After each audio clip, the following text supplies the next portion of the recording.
Hey, what's going on, guys? Tyler with Clean Cut Lawns.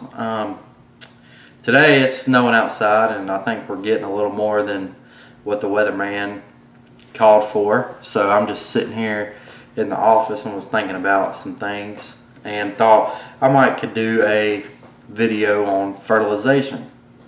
Now I might do 2 or 3 or 4 or 5 different videos. Now I am in North Carolina, so I guess it could be a little different based on where you are. But the first video I want to make is on fescue grass. Now, before I get started, the program that I follow is SiteOne's program. Now they have different options. They have the best option. Well, let me start again from the bottom. They have the good option, then they have the better option, and then they have the best option. Now, also, you need to do this program to the fullest extent, you need to have a pesticide license, because there are some, herbicides and stuff that go along with it. Now, I'm just going to read the best option, because when you go and buy these bags of fertilizer, most of it costs the same anyways. And this being said, sometimes I do a little different and will buy Howard's fertilizer instead of the Lesco that you get from SiteOne. But anyway, and I just started doing this. Well, I did it last year, but I start in January and it goes all the way through the end of the year. Now that being said, there's only really 6 steps. In January, what I do is I put out lime, pelletized lime, and sometimes you can go the fast acting lime. But normally a regular pelletized bag of lime costs around $5 for coverage of 10,000 square feet. Now you also may want to check your pH in your soil too to know how much lime you're going to need.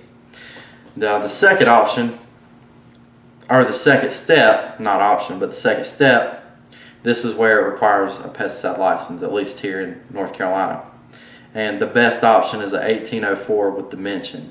Now what the dimension does is it helps prevent crabgrass from popping up. And if you mow crabgrass, it is terrible. You have to wait till the middle of the day, or at least I like to, after it dries up, because if not, you're going and blowing clumps out, even with just regular dew and not a rain. Now, and that's done in February and or March. And then the third step is done in April and May. Sorry, I got a cheat sheet right here too. That's why I'm looking down. The third option is a 1305 with dimension. Again, a second step to help prevent the crabgrass from popping up. And I'm not going to talk about spraying and killing weeds in this. This is just strict 6-step fertilization process. And then after May, we come to June and July, where you want to do a 5020, something low nitrogen, that way you keep from burning the grass up. Okay, and then in August, you skip August because it's real hot then.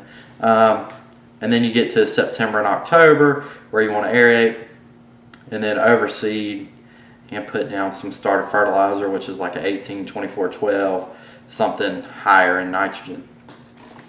And then the last step comes in November, December, which is your winter app. And you want to do like a 3208, which is what I did. And I will say that this program, I stuck to it to a T, and it completely, like 1 yard that I think of off the top of my head, just completely transitioned it. Now this yard was irrigated, so that does help. And you will want to tell your customers, if they don't have irrigation, that they need to water this in, especially the stuff with the dimension in it. Now if you want to, you can turn this into more than 6 steps by starting in May and apply fungicide, to help prevent brown patch and stuff like that. And this program calls to apply it every 28 days from May through August. So therefore you could be spreading something in August. But that stuff is more expensive, and that's up to your customers. And this program specifically goes for preventing it and not treating it after it happens. And you could just sell them after it happens, or you could sell them on preventing it, depending on how in depth they would like to get with it. Now, if you wouldn't mind, hit that like and subscribe button, And leave a comment down below if you want me to go over the fertilization program for Bermuda grass or zoysia, centipede, or St. Augustine. Well, thanks. Hope you guys have a good one. If it's snowing, stay safe. And if you're plowing, stay safe too. All right. Talk to you later.